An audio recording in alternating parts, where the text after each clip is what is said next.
عليك تعالى. شاي ولا؟ مفيش داعي. مفيش داعي ولا؟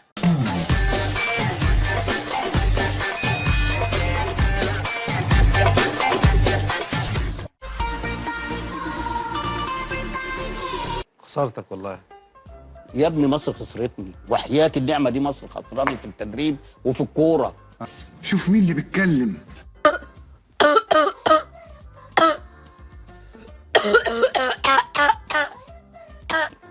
هقول لك على حاجة. أنا اتكلمت معاك قد إيه؟ في كلام طلع غلط.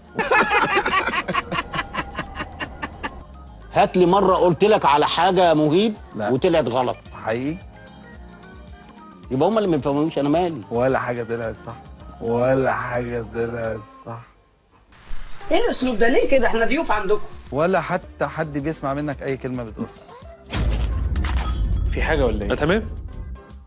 امال مالك بتعيط ليه؟ لا مين بيعيط؟ ما فيش، انا ما بعيطش، انا هعيط ليه؟ لا انا مش هعيط خالص، ممكن منديل بس لو سمحت؟ انت محدش بيعمل لك حساب.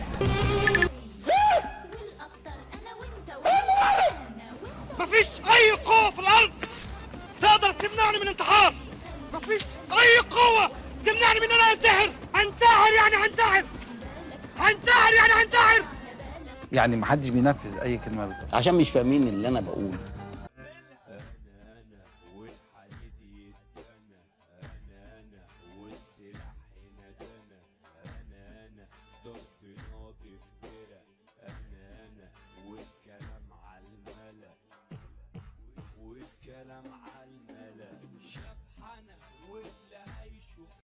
والله العظيم والله العظيم اسمع الكلام. هو هيقول لك ايه؟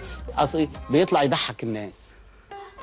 أنا مش مبسوط، مش سعيد، أنا حزنان. ليه بس بعد الشر يا ريس؟ حزنان حزنان ليه؟